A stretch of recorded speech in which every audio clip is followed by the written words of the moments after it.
Credits are right.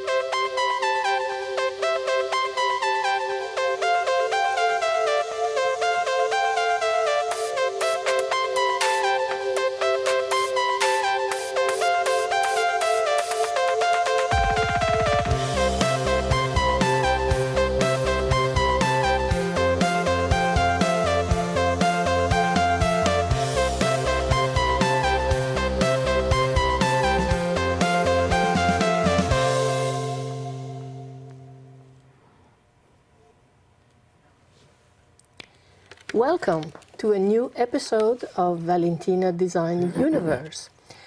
I am Valentina Cirasola, and tonight I have a special guest here in the studio. She is a fiber artist, and this will be a very special show because she is internationally known. Her art is very different. She will explain to you what she does. Her name is Bonnie Smith. Bonnie, welcome to the show. Thank you for being here with us tonight. Thank you for inviting me. Oh, that's my pleasure. Bonnie, you are a fiber artist, and you do painting on fabrics. So explain to us, what does that mean? It's not so much painting on, I use the fabrics as my paint. They become my palette. Right. And that's how I started, just by laying fabrics next to each other that I liked, dropping this. When I work, I very rarely put shadow in a piece. But I just found that it worked for me, kind of a less is more. Sometimes that's very true, but at the end result of your art is like a quilt, isn't it? Okay, so you started to do this kind of art because you liked quilting, or because you wanted to do an expression of a different art on fabrics, which is not painting, like you said, is putting fabrics together. Quilting runs in my family, and I had been injured, had a workplace injury, and it required me to sit.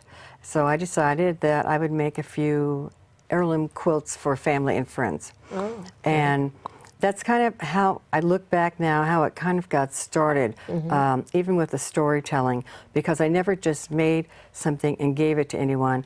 I would tell them what they wanted the quilt to say to them. In fact, you know, I think every one of our life is a story, and I think your quilting way of doing art and painting with fabrics is telling us a story, right? So tell us, how did you become, or how did you start with swimming upstream? Because to me, swimming upstream, it's a very difficult way of life. People who go against the current are generally people who are courageous, or they are different. They want to tell the world they can do things in a different way. What was your story about going upstream and created that? Having had that workplace injury, and I could not walk for a year and a half. I had been told that I had to use a wheelchair just to get around and stay off my feet. And when I finally was able to exercise again, I said, how about swimming? So I started swimming every day. And then it dawned on me one day, how could I tell my story, as you say, painting with fabric? How could I convey that to other people, how I feel, this wonderfulness swimming every day? So I just left the pool one day and literally thought, it's come to me how I can do this. So I had my husband take pictures of me, which is an awful thing. Swimming, which is an awful thing to see yourself swimming in the water. And what I did was I have my own form and way of doing it, and what I do is I see a picture, see a photograph, and I keep subtracting until I get exactly. And then my husband took probably 650 pictures of me. Wow. And so then one day when I'm just looking through the screen, I see that one picture that conveys how I feel. And that was swimming upstream. That was my #1. So it all started because of an injury. Right. You didn't do anything before that as painting or quilting, or not quilting as art, but No. quilting to give it away, right? You just did that. I made clothes. You made when in my clothes. time. Okay. Yeah. All right. Yeah. So that's that injury started this series, Yes. right? And so why did it become so many panels? It's not just one big quilt, is it? Well, when I looked at the finished one, I had it on the design wall for a long time. Yeah. And then it dawned on me one day when I turned around and looked at it, this wasn't about me, this was about other people. And then I thought, what else is there to my story? And then I realized that I was always reaching for information during that downtime, reaching for help. So I thought, let me see if I can find in one of these photographs something that conveys that reaching. And opening and closing that hard drive, there it was. And that just sort of sparked it. Nice. Because it created something that it wasn't available before. Because your art doesn't, the idea is general as a quilt, but it's not really a quilt. No. Because of the stories that you tell through the fabric. So how do you find all these fabrics? And you search for it, or? Well, I have one specific, through my muddling through, I came upon one specific brand, which is called Kona. And it's available in many, many different colors. Yeah. And I love the texture of it. I love the feel. It's a good quality. And I love also that they had available a storyboard of color. Oh. So then I could spend my time looking at the picture on the computer and then looking at my drawings, and then I could come up with the colors that I wanted. Oh, so you do also drawings of what you want to achieve, right? With these fabrics, you do. So it's a long process before you start sewing. Yes, but you know what? It's an extremely enjoyable process. Yes, I'm sure. Yeah, the process is part of the healing. I Yeah. believe the process was part of the healing. And I enjoyed every bit of it. I enjoyed making all 15 pieces. Each one was a delight, no matter how difficult or how long. Some of them were 6 weeks to make, some of them were 3.5 months to make. So the process, that's what I've learned about working with fabric, that process. I remember one time you told me a small story that you were somewhere in an art class and your teacher asked you to paint something, and you came up with panels of sewed material together, and you said, here, this is my painting. And you did what nobody else had done, because the class was supposed to paint something, and you presented a quilt. That's something that sort of stunned her.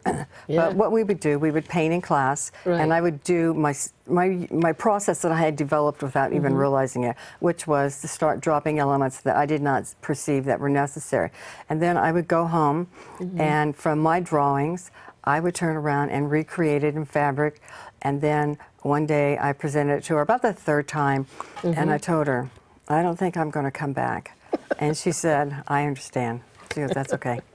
Well, every artist has its own style, obviously. And yours is so vibrant with the fabrics and so different.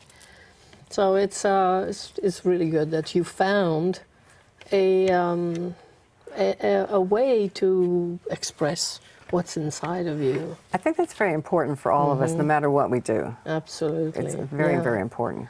So what is this piece here? What is this called? This is from an installation I created, an indigo, that I created myself. I dyed about 60,000 feet of string. What? And How much? 60,000 feet. Oh, In an indigo bath. And these were about another story I was telling Yes. about my life. And this was about, I've realized when I got finished, this was my mind. Okay. And this was the tangled thoughts of me trying to understand some part of my life. What pushed you to come up with this? I mean, you said this is your mind and your tangled thoughts. Why do you think you had tangled mind? I really believe it was the more different applications that I learned, like when I learned how to use indigo dye bath and to dye and use different dyes, that these applications sort of, once you learn them, they allow you to express yourself a lot more. And 60,000, it's many, many miles. many, many miles. And where did you keep it? Well, the string part of the installation, there's about 6 or 8 of these, and they actually hang on a wall to represent, you know, the tangled thoughts of your mind. Okay. And then as I worked more and more, I went into rope, and then I realized one day the rope really was the untangling of the mind, and I was starting to understand the story and what had actually happened to me. And can we talk about that story of what happened to you, or it's not it was about, something we cannot say? Discrimination. Discrimination. Religious discrimination. Okay. And that's how that came about. But it was something that had bothered me all my life, and I watched my family suffer through it. I watched other people suffer through it, and art really allows us, gives us that opportunity to get that out of our mind, our soul, and put it out there. And then what's interesting is then you find other people, they relate to it. They very much relate to it because their stories are very similar. Absolutely. But this religious discrimination affected the real life of you or your family? And when I was a child, my parents moved from more of an inner city area to the country, thinking they were going to have this idyllic life for us, and what we didn't realize, we had moved into a different religious sect than what we were, and they were not accepting of anyone of any other religious background. So you were shunned. Yeah, there was a lot of shunning, and it was not pleasant. It wasn't pleasant. So. So this happened when you were in your childhood, right? I was about 8 when we moved. Right. So it must not have been very easy life for you or your siblings, right? No, it wasn't, nor my parents. And not just us, but other people too. Other people who had moved in, because it was a beautiful area. And we had a wonderful yard, house, but it did not turn out quite like that. Right. And so the people there that belonged to the other religious that wasn't yours, what did they do to you? How they react to your family presence there? What did they really make it difficult? When we first moved, this group of people, which was probably maybe, I don't know, 400 or 500, they grew their own strawberries and vegetables, and we were new. We had never had a garden before then. And when we would go to try to buy produce from them, they always kept their produce stands close to the house. And then when we would pull up to shop, and they knew we were from the wrong religious organization, that they would automatically say that they were closing. They were going to eat dinner or going to eat lunch. Oh my. So what did your parents do to buy groceries? Well, my parents planted their own strawberries. But what about the rest of the food? I mean, you can't live just well, you just had to travel. strawberries. They just had to travel outside. They did. Yeah. But when you see a roadside stand, you expect that anybody should be welcome. Absolutely. You know, otherwise, why put one there? But yeah, but we're not. In the same way with buying eggs, buying fresh eggs. You were not allowed to buy fresh eggs. They told you that they had finished. We finally found somebody who was selling fresh eggs that had married somebody from the same religious background of us. So they explained to us one day, after we'd been there for like a year or so, we were welcome to buy eggs. So you were always towing the line, so to speak. So as an 8-year-old child, dealing with that for about 10 years of your life, that was a lot. Oh boy.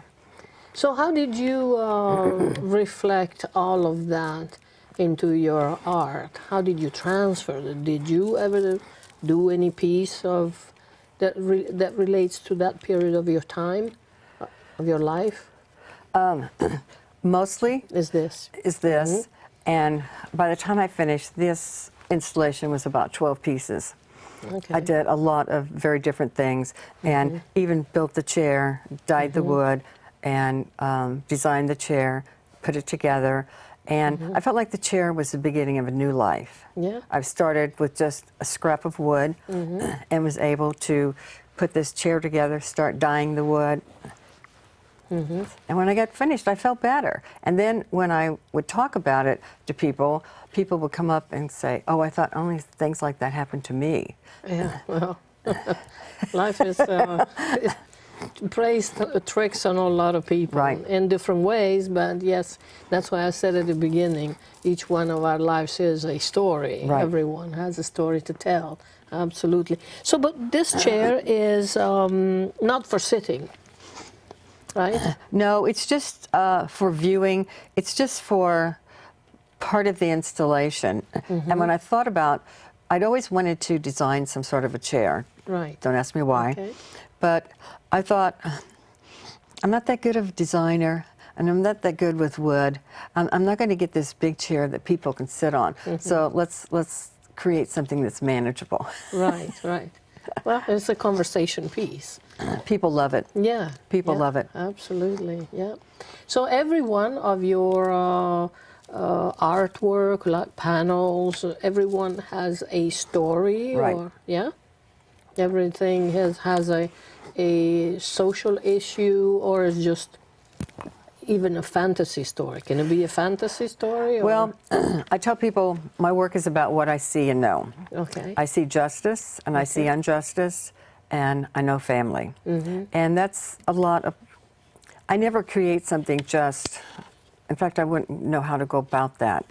But everything comes with something I've seen in the world, something that's personally happened to me, and something you're not happy maybe something about. not happy about, and I'd like to speak to it about through my art. Very good. Yes. So that's how they come about for me. Yeah, and that's a good way to express all your feelings.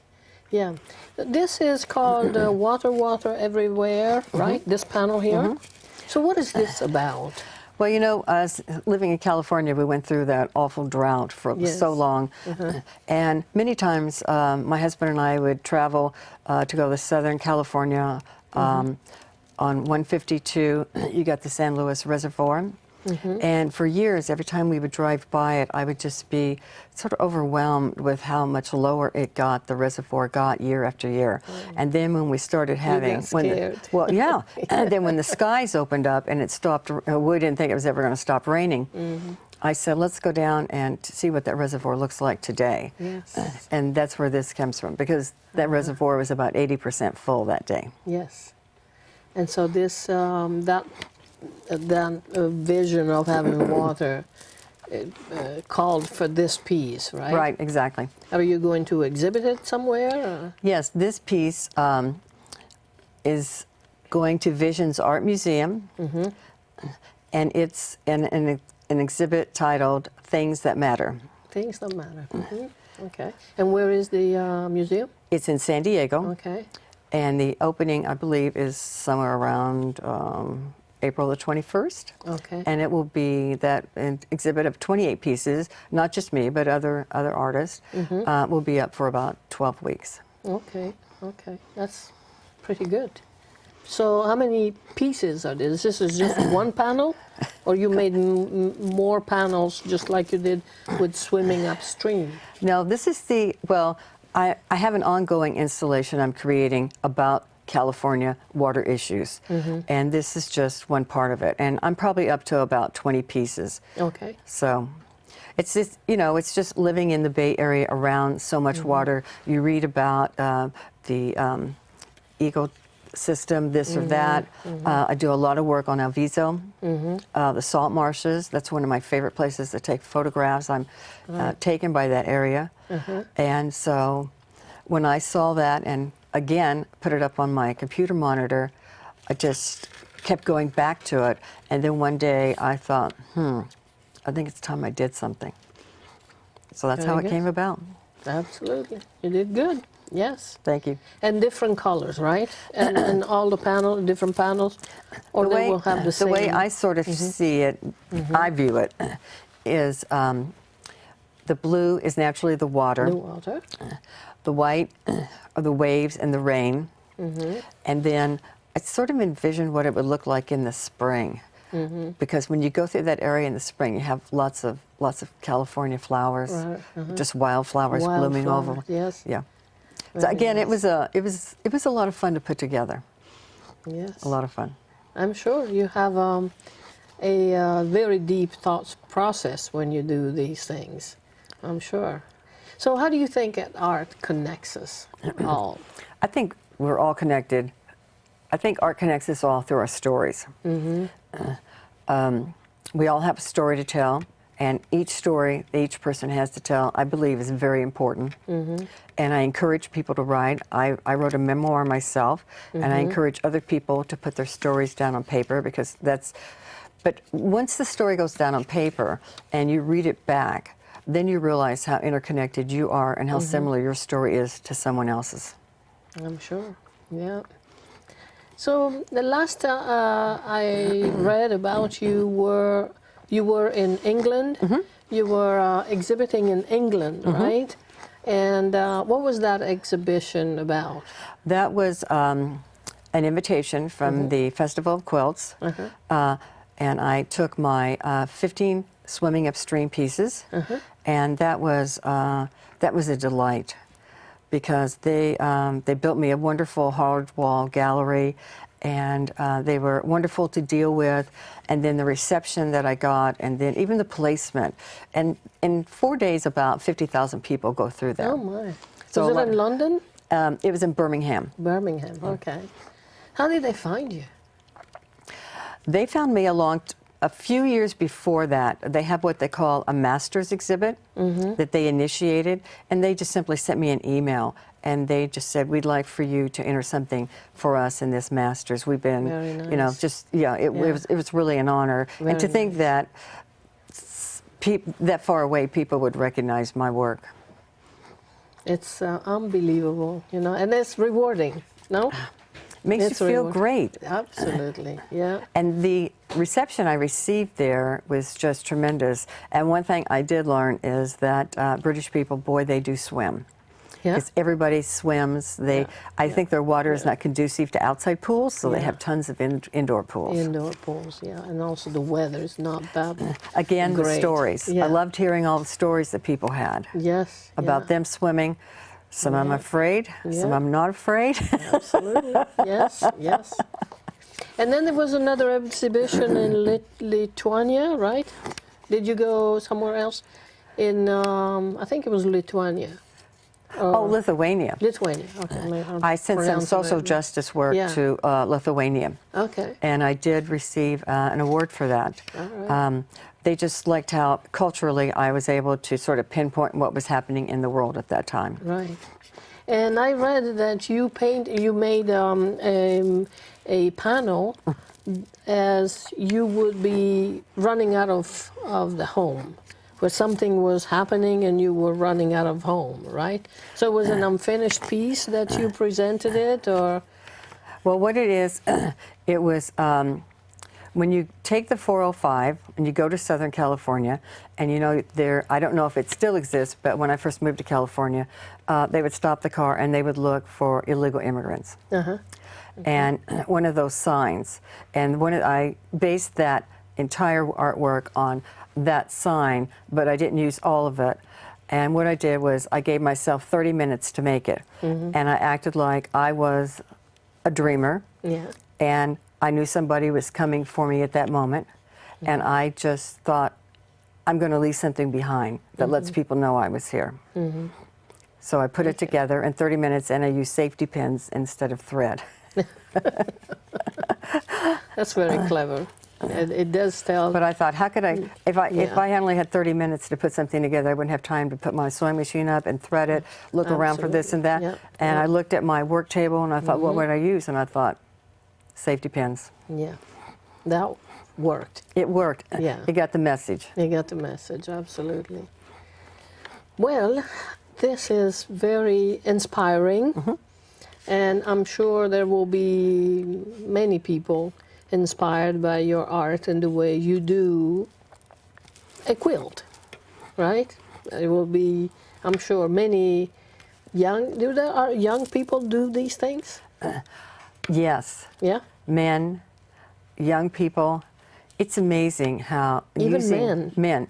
Men. It's amazing how over the last few years, and I think sometimes the textile nature of fabric is what draws people in. Yes. I really believe it's that touch, that feel, and that accomplishment when they, and then they have a story, and whether it's just that they like colors that they like, or they take it even deeper, but it belongs to them. It's part of them then. Yeah, absolutely. Well, this has been a delight to have you. I think we will wrap the show in a few minutes. But is there any word of advice that you might want to give to someone who wants to do what you do? I mentor women also in large-scale textile installations. And if you use your personal story or you use nature, I don't believe you're ever going to fail. Right. I believe it's just, you just make yourself a winner. Because it's real. Because it's real. Yeah. Because it's your story. Yes. It's the world, then it becomes the world's story. Yes. Very good. Well, on that note, I think I will wrap up the show. And thank you for being here tonight at Valentina Design Universe. You've been an inspiration even for me, because I do sew and I do art like this, but not like yours, but it's an inspiration. Thank you. Thank you for inviting me. Yeah. And I want to thank the crew tonight for being so good and so fabulous. Thank you so much. And as I always say, change your colors. You never know, you will change your life energy. Mwah. Bye. Peace, love.